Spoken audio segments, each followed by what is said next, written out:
Y hoy en este programa, Antonio, también vamos a hablar de la Ley de Vivienda, ya sabes, recientemente aprobada, la primera en 40 años, y que busca fundamentalmente facilitar el acceso a la misma y limitar la subida de los precios del alquiler. Sin embargo, la oposición en el Congreso de los Diputados y también el sector inmobiliario consideran que va a favorecer la ocupación de vivienda, la ocupación ilegal de vivienda. Nosotros queremos aclarar algunas cuestiones, para ello tenemos ya con nosotros a una abogada experta en la materia, voy a saludarla. Nos vemos mañana. Hasta mañana, Marta. Programa. Noemí Melio, abogada, muy buenos días. Buenos días, Marta. Bueno, queríamos sobre todo aclarar dudas y saber en qué se basan las personas que exhiben ese argumento, que consideran que puede favorecerse la ocupación. ¿Por qué? Desde mi punto de vista no quiere decir que se vaya a favorecer la ocupación. Sí es cierto que puede que sea un procedimiento un tanto más lento del que actualmente está vigente, que ya es de por sí bastante lento, pero realmente las variaciones no son excesivas. A día de hoy, igual que va a pasar cuando se apruebe esta ley, cuando pase por el Senado y se publique en el BOE, se puede ir por la vía penal. Si es un delito flagrante, que no hayan pasado 48 horas desde que se ha ocupado una vivienda de forma ilegal, se podrá llamar al cuerpo de seguridad y en ese mismo acto proceder a que esas personas salgan de la propiedad.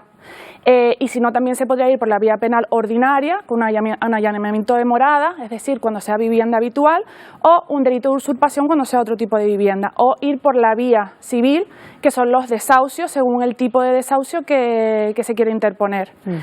La reforma en sí viene a hablar de que se tendrá que especificar por el juez siempre la fecha y la hora en la que se va a proceder a realizar el desahucio o el lanzamiento. Que lleguen las fuerzas de seguridad, ¿no?, a esa Exacto. vivienda. Y esto puede favorecer, hay diferentes críticas que hablan de que esto podría favorecer los movimientos antiocupas, que ahora hay una posibilidad que es el lanzamiento abierto, que se pone una fecha entre un día y otro, pero hasta ahora con el día exacto y la fecha y la hora exacta, los movimientos antiocupas sabrán cuándo tener que ir a manifestarse o a poner trabas a esos lanzamientos. Y que eso podría dificultar el proceso, entonces. Sí, las fuerzas de seguridad están hablando en ese sentido, de que les van a entorpecer su labor a la hora de los desahucios, digamos, complicados, cuando se habla de los movimientos antiocupas.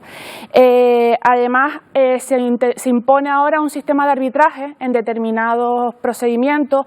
Cuando se habla de grandes tenedores, son aquellos que tengan propietarios de más de 5 viviendas en zonas tensionadas o más de 10 viviendas en el territorio nacional. El sistema de arbitraje hará que todo vaya un poco más lento porque habrá un paso previo antes de poder interponer las demandas. Y en cualquier caso, yo entiendo que el espíritu de esta ley es ayudar a aquellos que tengan problemas económicos a la hora de llegar al pago de un alquiler y los gastos básicos, dado que no estamos hablando de personas vulnerables que no tengan ingresos, sino son personas que gastan más del 30% de su salario de la unidad familiar para el pago de esta renta y los gastos básicos de la vivienda. Eso serían las personas consideradas vulnerables. Y habría, digamos, una norma, esa norma del 30% sería la que por la que se consideraría a esas familias, a esas personas vulnerables, o hay algún tribunal, servicios sociales, etcétera, que serían quienes determinarían las personas que están en esa situación de vulnerabilidad. Sí, claro, habría que pasar por los servicios sociales del ayuntamiento que pertenezca a la vivienda afectada para determinar realmente si estamos hablando de personas vulnerables. Ya también los jueces, los tribunales determinarán si hay menores, discapacitados, rentas más bajas. Sí que habrá que determinar si son vulnerables o no vulnerables. Habría que pedir a los servicios sociales que hagan informes relativos a ellos. ¿Cuánto tiempo tendría que transcurrir entre que esa familia, esa persona, deja de pagar su alquiler y se establece o se inicia ese procedimiento de desahucio? En principio, desde que hay incumplimientos reiterados o impagos, el arrendador puede iniciar un procedimiento. Si estamos hablando de un gran tenedor, como he dicho antes, de más de 5 viviendas en zonas tensionadas o más de 10 viviendas, tendrá que pasar el procedimiento previo de arbitraje antes de ir al juzgado. Pero en cualquier caso, a la hora de ir al juzgado, y si son personas vulnerables, todo retrasaría en el hecho de que tengan que pedir este informe de los servicios sociales sociales para determinar si son o no vulnerables. Por lo tanto, como te decía al inicio, yo entiendo que la ley lo que va a hacer no es que no se pueda iniciar desahucios, que no se lleven a ejecutar estos desahucios o lanzamientos, sino que impone más trabas, digamos, administrativas a la hora de llevar a la ejecución efectiva de sentencias o de impagos o de ocupaciones. ¿Y establece esta norma, a su juicio, medidas también para proteger al propietario de esa vivienda?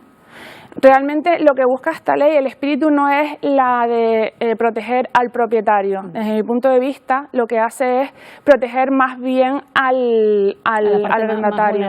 Sí, a las personas vulnerables. Realmente se llama proyecto de ley por el derecho a la vivienda. Es como el espíritu, en mi punto de vista, es favorecer las ayudas hacia esas personas vulnerables para que no sean, porque la vivienda es un derecho, entendemos, constitucional, y por lo tanto es lo que pretende desde mi punto de vista esta ley. Entre los aspectos que también incluye esta norma está el hecho de que todos los costes derivados de la inmobiliaria a la hora de alquilar una vivienda, ya sea ese pago de la inmobiliaria, ya sea por ejemplo el pago de la comunidad o del impuesto de la basura cuando estamos en esa vivienda, pues tendrá que correr a cargo del propietario y no de la persona que alquila.